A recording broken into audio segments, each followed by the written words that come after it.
विद्यार्थी मित्रांनो, आज आपण महाडीबीटी या वेबसाईटवरती स्कॉलरशिपचा फॉर्म कसा रिन्यू करायचा हे बघणार आहोत. सगळ्यात सुरुवातीला तुम्हाला महाडीबीटी या वेबसाईटवरती जाऊन ॲप्लिकंट लॉग इन मध्ये तुमचं लॉग इन करायचं आहे. इथे तुमचा युजर नेम आणि पासवर्ड टाकून लॉग इन करा. ज्या विद्यार्थ्यांना युजर नेम आणि पासवर्ड माहीत नसेल असे विद्यार्थी युजर नेम आणि पासवर्ड दोन्ही फॉरगेट करू शकतात. इथे लॉग इन करायचं आहे.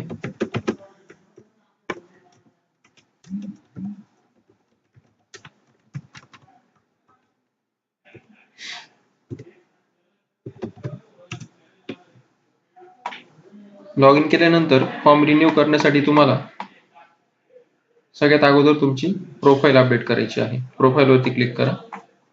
क्लिक केल्यानंतर इथे काही गाईडलाईन्स येतात त्या तुम्ही वाचू शकता. ओके करा.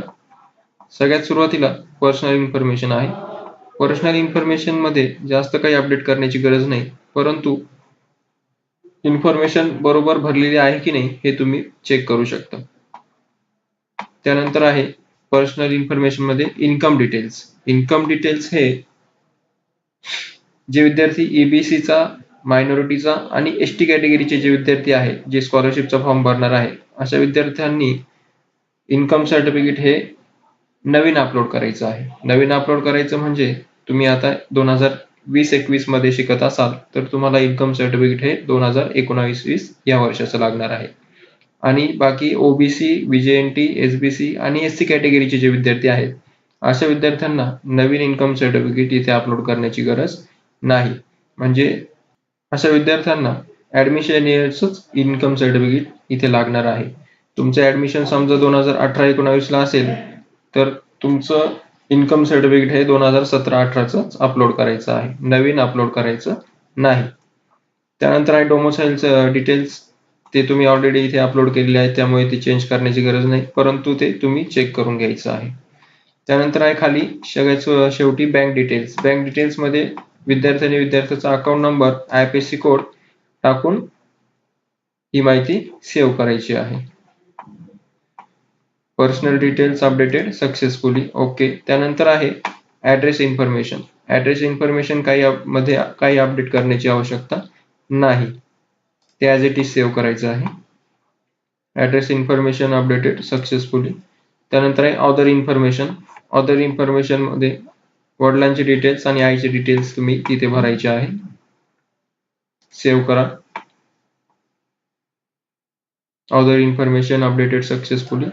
त्यानंतर आहे करंट कोर्स. आता करंट कोर्स मध्ये सगळ्यात महत्त्वाचे डिटेल्स तुम्हाला अपडेट जे करायचे आहेत ते असे की समजा तुम्ही मागच्या वर्षी फर्स्ट इयरला असाल तर तुम्ही मागच्या वर्षी इथे फर्स्ट इयरची डिटेल भरून ही माहिती सेव्ह केलेली होती आणि ते कोर्सचं स्टेटस तुम्ही इथे परसुइंग दाखवलेलं होतं.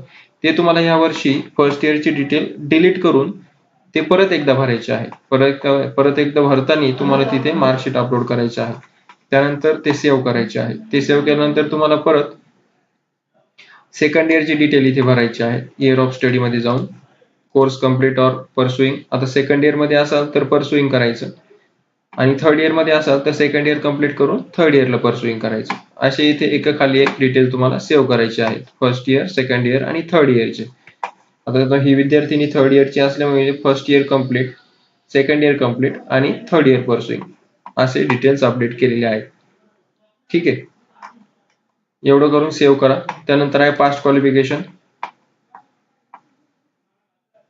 त्या अगोदर एकदा करंट कोर्स मध्ये सांगतो.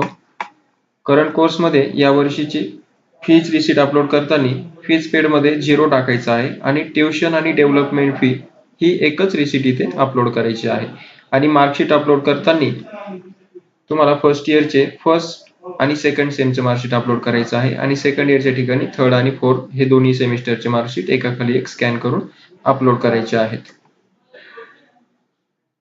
त्यानंतर कॅप आयडीच्या जागेवर तुमचं फर्स्ट इयरला तुम्ही इथे ऍडमिशन घेताना कॉलेजमध्ये तुम्हाला ऍडमिशन कन्फर्मेशनचं एक पत्र मिळालेलं आहे. प्रिन्सिपल सरांच्या सही आणि स्टॅम्प सहित ते तिथे तुम्ही अपलोड करणार आहात. त्यानंतर आहे पास्ट क्वालिफिकेशन. पास्ट क्वालिफिकेशन मध्ये तुम्ही ऑलरेडी मागच्या वर्षी 10वी करून फर्स्ट इयरला आला असाल तर ते डिटेल इथं सेव्ह झालेले आहेत. आणि जर DSY चा विद्यार्थी असेल तर त्यांनी मागच्या वर्षी 10वी आणि 12वीचे दोन्ही डिटेल्स इथं भरलेले असतील, ते तिथे परत एक भरण्याची गरज नाही. त्यानंतर आहे हॉस्टेल डिटेल्स. हॉस्टेल डिटेल्स मध्ये तुम्ही मागच्या वर्षी डे स्कॉलर ऑप्शन निवडून माहिती भरलेली आहे, त्यामुळे तिथेही काही चेंज करण्याची गरज नाही. आता ही प्रोफाईल तुमची 100% कंप्लीट झाली. आता तुम्हाला स्कीमला अप्लाय करायचं आहे. स्कीमला अप्लाय करण्यासाठी तुम्हाला लेफ्ट साईडला जे ऑप्शन दिलेले आहेत त्यामध्ये सगळ्यात सुरुवातीला सगळ्यात शेवटी माय अप्लाइड स्कीम हिस्ट्री यावरती क्लिक करायचं आहे. त्यावरती क्लिक केल्यानंतर select academic year 2000 latest year select करायचं आहे. 2019-20 सर्च म्हणा.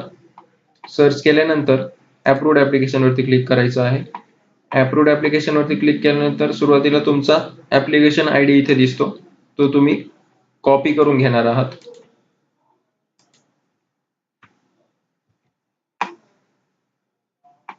त्यानंतर डिपार्टमेंट नेम आणि स्कीम नेम एकदा बघून घ्या. या वर्षी पण तुम्हाला त्याच डिपार्टमेंटला आणि स्कीमसाठी म्हणजे त्या स्कॉलरशिपसाठी तुम्हाला अप्लाय करायचं आहे. डिपार्टमेंट नेम आहे DT director of technical education आणि स्कीमचं नाव आहे राजेंद्र छत्रपती शाहू महाराज शिक्षण शुल्क शिष्यवृत्ती योजना. आता या स्कीमसाठी अप्लाय करण्यासाठी तुम्हाला वरती पोस्ट मॅट्रिक स्कॉलरशिप म्हणून ऑप्शन दिसेल, त्यावरती क्लिक करायचं आहे. Department name DT. आता ही विद्यार्थिनी EBC चा फॉर्म भरणार आहे, त्यामुळे डिपार्टमेंट DT चं सिलेक्ट करायचं आहे. जे विद्यार्थी ST कॅटेगरीचे आहेत अशा विद्यार्थ्यांनी ट्रायबल डेव्हलपमेंट डिपार्टमेंट सिलेक्ट करायचं. जे विद्यार्थी SC कॅटेगरीचे आहेत अशा विद्यार्थ्यांनी social justice and special assistant हे डिपार्टमेंट सिलेक्ट करायचं आहे. आणि जे विद्यार्थी आहेत SBC कॅटेगरीचे अशा विद्यार्थ्यांनी OBC, SCBC, VJNT आणि SBC वेलफेअर डिपार्टमेंट सिलेक्ट करायचं आहे. त्यानंतर ते डिपार्टमेंट सिलेक्ट केल्यानंतर तुम्हाला इथं स्कीमची नावं दिसतात. मागच्या वर्षी तुम्ही ज्या स्कीमला अप्लाय केलं होतं त्या स्कीमला तुम्ही या वर्षी पण अप्लाय करणार आहात. त्यानंतर आता आपण हे EBCचा फॉर्म असल्यामुळे DT डिपार्टमेंट सिलेक्ट करणार आहोत. त्यानंतर मागच्या वर्षी या विद्यार्थ्यांनी EBCचा फॉर्म भरला होता, राजेंद्र छत्रपती शाहू महाराज शिक्षण शुल्क शिष्यवृत्ती योजना या स्कीम वरती क्लिक करायचं आहे. त्यानंतर उजव्या बाजूला राईट फॉर धिस स्कीम यावरती क्लिक करा. यावरती क्लिक केल्यानंतर तुम्हाला सुरुवातीला विचारलं जाईल this is a renewal application. Yes, कारण तुम्ही मागच्या वर्षी या वेबसाईटला फॉर्म भरलेला होता. त्यानंतर आहे enter previous year application ID. मगाशी तुम्हाला मी सांगितलं तो ऍप्लिकेशन आयडी मागच्या वर्षाचा कॉपी करा, तो इथं पेस्ट करायचा आहे. त्यानंतर आहे do you avoid any scholarship stipend. No म्हणायचं आहे सर्वांनी. त्यानंतर आहे your number of beneficiary in family, म्हणजे तुम्ही फॅमिलीमध्ये ही स्कॉलरशिप घेणारे किती विद्यार्थी आहात, पहिले की दुसरे, ते सिलेक्ट करणार आहात. अपलोड अंडरटेकिंग, जे मराठी फॉर्मॅट आहे ते तुम्हाला इथं स्कॅन करून अपलोड करायचं आहे.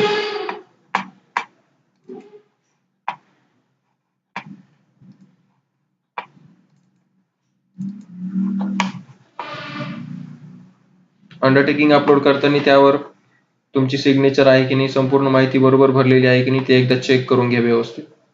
त्यानंतर आहे फाईल अपलोडेड सक्सेसफुली. ओके. त्यानंतर आहे टेकिंग बेनिफिट ऑफ TFWS. तुमचं ऍडमिशन TFWS ने झालेलं आहे का, ते नो करायचं आहे, कारण TFWS च्या विद्यार्थ्यांना स्कॉलरशिप ऍप्लिकेबल नाही. त्यानंतर आहे इज ऍडमिशन अंडर EWS. आता या ठिकाणी ज्या विद्यार्थ्यांचं ऍडमिशन EWS कोट्यातून झालेलं आहे अशा विद्यार्थ्यांनी इथं यस करायचं आहे, अन्यथा सगळ्यांनी इथं नो म्हणायचं आहे. त्यानंतर इथं वरची माहिती भरलेली सेव्ह करायची आहे.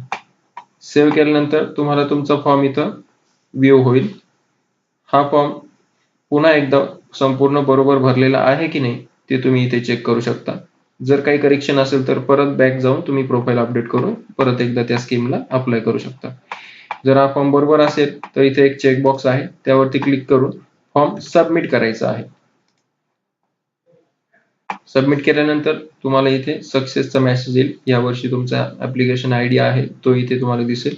ओके. आता या फॉर्मची प्रिंट काढण्यासाठी तुम्हाला माय अप्लाइड स्कीम वरती क्लिक करायचं आहे. त्यानंतर या वर्षी तुम्ही जो फॉर्म भरला आता सबमिट जो झाला तो तुम्हाला इथे दिसेल details. Status under scrutiny, action cancel. हे कॅन्सल म्हणजे आता तुम्हाला समजा फॉर्म मध्ये काही करेक्शन करायचे आहे, परंतु तुमचा फॉर्म सबमिट झाला, तर तुम्ही इथं कॅन्सल वरती क्लिक करून फॉर्म तो कॅन्सल करू शकतात. कॅन्सल केल्यानंतर परत प्रोफाईल मध्ये अपडेशन करून परत त्या स्कीमला अप्लाय करू शकता. त्यानंतर आता या फॉर्मची प्रिंट आउट घ्यायची आहे तुम्हाला, व्ह्यू फॉर्म. त्यानंतर विद्यार्थ्याने आपल्या बँकेला आधार लिंक आहे की नाही हे चेक करण्यासाठी आधारची वेबसाईट ओपन करायची आहे. माय आधार मध्ये आधार सर्व्हिसेस म्हणून ऑप्शन आहे. त्यानंतर चेक आधार बँक लिंकिंग स्टेटस म्हणून ऑप्शन आहे, त्यावरती क्लिक करा. इथे तुम्हाला तुमचा आधार नंबर टाईप करायचा आहे.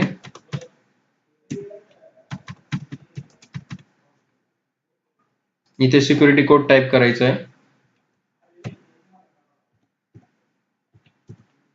आणि सेंड ओटीपी म्हणायचं आहे. सेंड ओटीपी केल्यानंतर जो ओटीपी तुम्हाला मोबाईल वरती येईल तो ओटीपी तिथे टाकून सबमिट म्हणायचा आहे.